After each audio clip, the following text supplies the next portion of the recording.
भयानक गेम में प्रवेश करने के बाद मैंने गलती से हॉरर बॉस को सफाई करने वाली मेड समझ लिया। रात होते ही हॉरर बॉस अपनी दरांती घसीटते हुए डरावने अंदाज में प्रकट हुआ। मैंने खुद आगे बढ़कर उसे पोंछा पकड़ा दिया और कहा, तुम अब आए हो, मैं तुम्हारा कब से इंतजार कर रहा था। जो हॉरर बॉस लोगों को मारने वाला था वो अचानक पूरी तरह स्तब्ध रह गया। चैट में सब डर से कांप उठे। भाई, तुमने गलत इंसान पहचान लिया है, वो कोई मेड नहीं है, वो हॉरर डंजन की सबसे निर्दयी बॉस लियू रुयान है, भागो। लियू रुयान ने उदास चेहरे से मेरी तरफ देखा।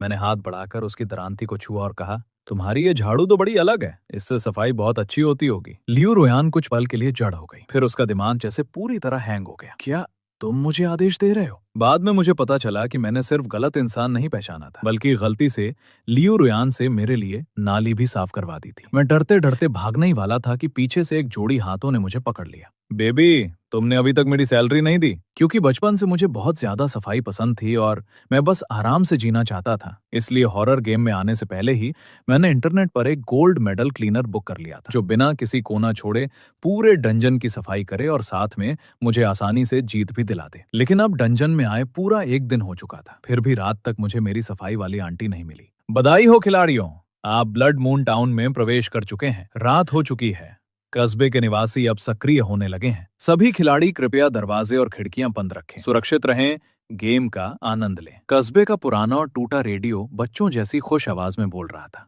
लेकिन उससे सभी खिलाड़ियों की रूह कांप रही थी।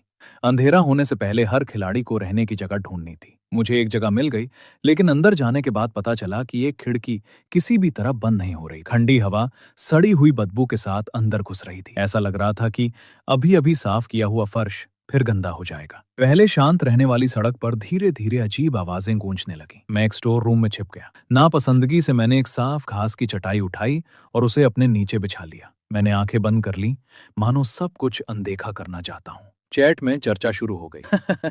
ये कितना मासूम है, क्या ये सोने का नाटक कर रहा है? बिल्कुल किसी हैमस्टर जैसा लग रहा है। अफसोस, सामने कोई आम भूत नहीं है, वो तो बिना पलक झपकाए मारने वाला फुल लेवल बॉस है। इस टाउन के लिए 1 मिनट का मौन। बहुत बदकिस्मत है ये, अगर ये ऐसे छिपा रहता तो शायद सुबह तक बच जाता। लेकिन किसे पता था कि आते ही इसका सामना डंजन के सबसे डरावने अंतिम अस्तित्व से हो जाएगा। कदमों की आवाज धीरे धीरे मेरी तरफ बढ़ने लगी, साथ ही लोहे की जमीन पर घिसटने की आवाज और भी तेज व डरावनी होती जा रही थी। दिल कांप उठा। मैंने मौत के लिए खुद को तैयार कर लिया, लेकिन फिर मैं ठिठक गया। आंखें खोलने पर मुझे कोई डरावना कीचड़ वाला राक्षस नहीं दिखा, बल्कि बर्फ जैसी गोरी त्वचा वाली एक लंबी लड़की दिखाई दी। वो रोशनी के खिलाफ खड़ी थी। उसकी ठंडी और खूबसूरत आंखें परछाइयों में छिपी हुई थी। काले कपड़े, सफेद त्वचा, आंखों के कोने पर तिल। मैंने एक एक निशान मिलाया, सब कुछ बिल्कुल सही था। ये वही क्लीनर थी जिसे मैंने बुक किया था। आखिरकार वो काम पर पहुंच गई थी। मैं इतना खुश हुआ कि तुरंत उठकर उसे गले लगा लिया। क्लीनर आंटी, आप अब आई हैं? मुझे डर था कि बाहर की गंदी चीजें मेरे इस साफ कमरे को खराब कर देंगी। जो लियू रुयान अभी अपनी दरांती से लोगों को मारने वाली थी, वो पूरी तरह स्तब्ध रह गई। उसने मेरी तरफ ठंडी नजरों से देखा और फिर दोबारा दरांती उठाई, लेकिन मैंने उसे और कसकर पकड़ लिया। मैंने उसकी दरांती का हैंडल भी मजबूती से पकड़ लिया। क्या आपको पता है, मैं आपको कितनी देर से ढूंढ रहा था। ये पूरा कस्बा इतना गंदा है कि एक दिन घूमने में ही मेरे जूतों के तलवे काले हो गए। मुझे लगा अब आपसे कभी मुलाकात नहीं होगी। क्लीनर और कैरी फीस पर खर्च किया हुआ मेरा सारा पैसा बेकार हो जाता अगर आपसे मुलाकात नहीं होती। छोड़ो।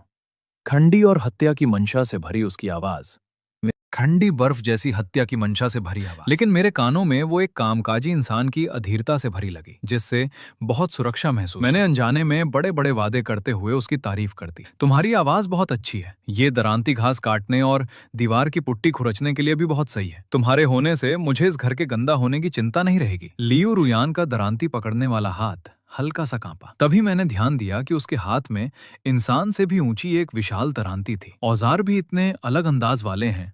चांदी जैसी गुणवत्ता वाली दरांती चांदनी में ठंडी और तेज चमक बिखेर रही थी। वाकई गोल्ड मेडल कर्मचारी। यहाँ तक कि राक्षसों से निपटने के लिए खास तौर पर बनाई गई पेशेवर हथियार भी है। शायद मेरी नजरें कुछ ज्यादा ही गर्म थी। उसने असहज होकर सिर दूसरी तरफ घुमा लिया और उसकी नाजुक जबड़े की रेखा मेरी नजरों के सामने खुल गई। मैंने लार निकली। इस कर्मचारी की शक्ल सूरत भी जरूरत से ज्यादा अच्छी है। मालिक और कर्मचारी के रिश्ते अच्छे रखने के लिए मैंने खुद आगे बढ़कर अपना परिचय दिया। हेलो, मेरा नाम तोंग जिंगचन है। मैं तुम्हारा बॉस हूँ। पहले हम इंटरनेट पर बात कर चुके हैं। तुम्हें मेरे इस इलाके की सफाई और सुरक्षा की जिम्मेदारी संभालनी हो। पहले मुझे चिंता थी कि हम ये डंगौन पार नहीं कर पाएंगे, लेकिन तुम्हें देखकर अब राहत मिल गई है। हम जरूर इस डंगौन को इतना साफ करेंगे कि धूल का एक कण भी नहीं बचेगा, और साथ में इसे क्लियर भी कर लेंगे। चैट फट पड़ा। भाई, तुम गलत इंसान समझ रहे हो।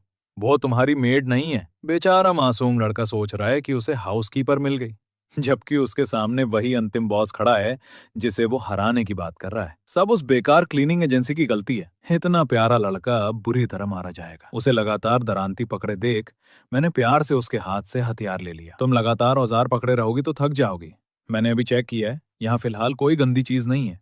अगर हम धीरे रहें तो शायद कोई राक्षस अंदर नहीं आए। दरांती मेरी उम्मीद से कहीं ज्यादा भारी थी और मैं लगभग गिर ही पड़ा। मैंने हांफते हुए कहा, बहुत भारी है। क्या तुम हमेशा इसे लेकर काम करती हो? तुम बहुत मेहनती हो। लड़की बिना भाव के मुझे दरांती एक तरफ रखते हुए देखती रही। उसने कुछ नहीं कहा, मानो चुपचाप मान लिया हो। मैंने फिर कहा, तुम जरूर रोज एक्सरसाइज करती होगी। कितनी डिसिप्लिन्ड हो। उसके चेहरे के अजीब भावों पर ध्यान दिए बिना मैं आगे बढ़ा और उसका हाथ पकड़ लिया। यहाँ बहुत अंधेरा है, मुझे कॉकरोच पर पैर रखने से डर लगता है। तुम्हारा हाथ पकड़ने से सुरक्षित महसूस होता है। उसने ठंडी आवाज में कहा, छोड़ो। मैंने नकली अमीर मालिक की तरह मुस्कुराकर कहा, गुस्सा मत हो। बाहर निकलने के बाद मैं तुम्हारा बोनस बढ़ा दूंगा, डबल ओवरटाइम पे दूंगा। प्लीज, ठीक है? लियू रुयान के होठ तन गए और उसकी आंखों में पहली बार बेबसी और हैरानी दिखाई दी। चैड फिर चीख उठा, यह आदमी बहुत बहादुर है। ये तो बॉस को भी सपने दिखा रहा है। पिछली बार जिसने बॉस को छुआ था उसका शरीर टुकड़ों में कट गया था। छोटे चेन का मासूम चेहरा बहुत प्यारा है। उसकी आवाज कितनी नरम है। बॉस जब इसे मारे तो थोड़ा प्यार से मारना। सिर्फ खूबसूरत होने से कुछ नहीं होता। हॉरर गेम में ताकत सबसे जरूरी है। मैंने खुशी से फिर उसका हाथ पकड़ लिया। उसका हाथ बर्फ जैसा ठंडा था और त्वचा बेहद मुलायम थी। उसने अजीब आवाज में कहा, ज्यादा मत छुओ।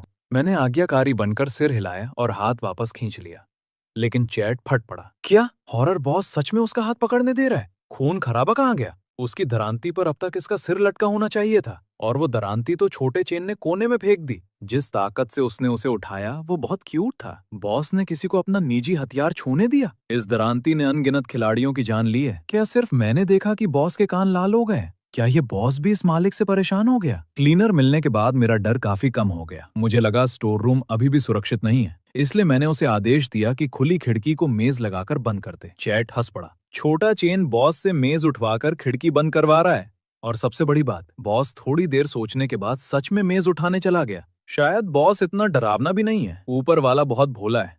उसने बॉस को लोगों को मारते नहीं देखा। खिड़की बंद होने के बाद मुझे बहुत राहत मिली। अब कोई गंदी चीज कीचड़ लेकर अंदर नहीं आएगी। तभी दरवाजे पर जोरदार धमाका हुआ। मैं तुरंत जम गया। मौत से नहीं, बल्कि इस बात से डर गया कि कहीं अभी साफ किया फर्श गंदा ना हो जाए। मैंने तुरंत लड़की का मुंह कसकर बंद कर दिया और आंखों से इशारा किया कि आवाज मत करना। लड़की शांत नजरों से मुझे देखती रही और बिल्कुल नहीं हिली। मैंने सोचा, ये क्लीनर हमेशा इतनी ठंडी और अकड़ी हुई क्यों रहती है? क्या इसे सर्वाइकल की बीमारी है? कुछ देर बाद दरवाजा पीटना बंद हो गया। मैं राहत की सांस लेने ही वाला था कि अचानक खिड़की की तरफ जोरदार धमाका हुआ। अभी अभी चमकाई गई खिड़की और मेज दोनों बाहर से आए पंजे से टूट गए। सड़ा हुआ चेहरा वाला एक राक्षस अंदर घुस आया और डरावनी आवाज में बोला, छोटे चूहे, मुझे पता है तुम अंदर हो। लेकिन बात पूरी होने से पहले ही उसने मेरी बगल में बैठी क्लीनर को देखा और ऐसे डर गया जैसे भूत देख लिया हो। वो तुरंत सिर वापस खींचकर कांपता हुआ भाग गया। मैं हैरान रह गया। वो ऐसे भागा जैसे कमरे में कोई